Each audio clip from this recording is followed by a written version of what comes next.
Well, I think it shows you how he has the ability when he doesn't have as great command and maybe doesn't have as great stuff that he still finds a way to get through innings, and that's what he did tonight. It seemed like they had runners on almost every inning. Uh, but the guy really competes. That's what he goes out and does and finds a way to get it done, and that's what he did tonight. I know you've seen him throughout the course of spring, 4 starts, now this is 5th start tonight, but do you find that you almost learn a little bit more about a pitcher when they struggle like that and have to overcome adversity? Oh, I think so. I think you learn a lot about a pitcher when they're struggling and how they find a way to get through everything. And he did a good job. Him and Mac did a good job tonight. Dave? Joe, was there anything that you could point to that you saw that was different about him, that he had trouble with the walks and just a little? Just his command wasn't quite as sharp. How much do you think Ellsbury's speed affected that 8th inning?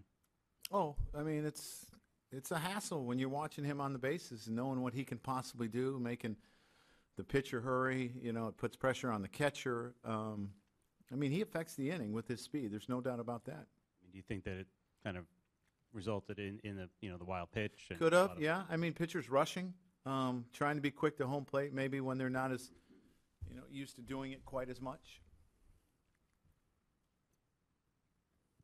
Andrew? Joe, it obviously worked out for you. In that situation, does he have the green light to go if he wanted to? I'm going to tell you always what I'm going to do. He was 52 for 56 last year, though. Gotcha. Who else? Susan, Meredith? The swing by Teixeira, the home run, Yeah. he had said that was an old-time Teixeira swing before he hurt the wrist. Did you see that also? I did. I've been pretty pleased with the at-bats that he's given us.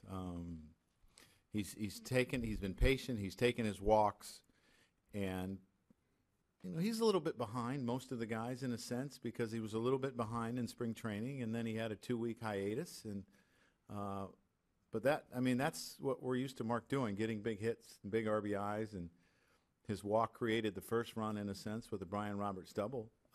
So he's done I've been pleased with what he's done. Tanaka battled all evening. His pitch count was kind of up there early on. What made you stick with him for the beginning of that 7th inning? Well, I didn't think he was quite done. I took him out before Trout because I think he was at 108, and if you get in a 10-pitch bat, I mean that's a manager's nightmare when the guy goes through that. So that's why I took him out. Andrew, right. Joe and Raul comes to the plate in the 9th, pinch hitting. What goes through your mind? I have a lot of memories of what he's capable of doing. Obviously, he had a ton of big hits here and some big home runs, and I don't like see him coming to the plate in that situation. No, I don't.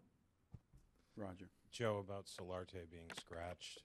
Yeah, when he dove for the ball the other day, his shoulder was a little sore, maybe a little sore than he let on.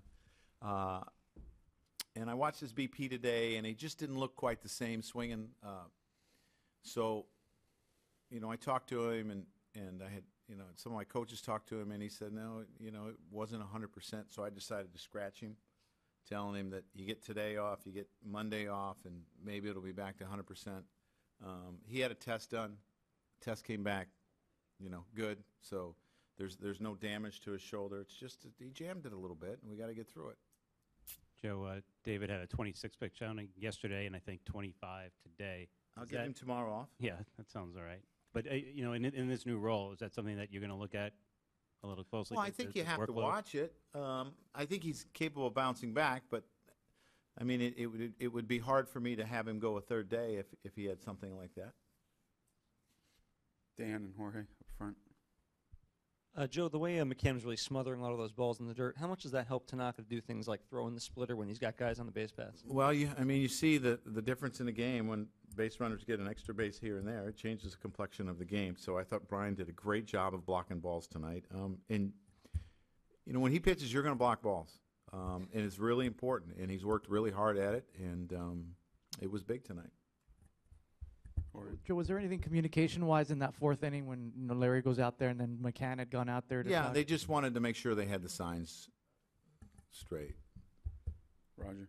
Joe, as far as the way that the Angels approached Tanaka, for the 5 hits, I guess they got off him, were on either the first or second pitch.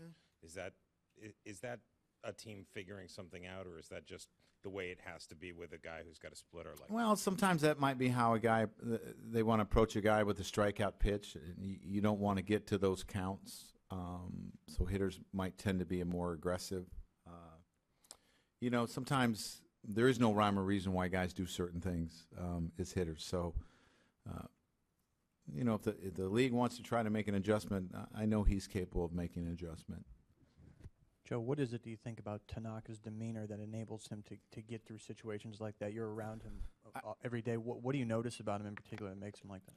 Well, I think he's extremely tough-minded, and I think he loves to compete at the highest level. He wants the ball in tough situations. That's his makeup. That's his DNA, and I think that is what has helped him here in this first month and the adjustments that he's had to make.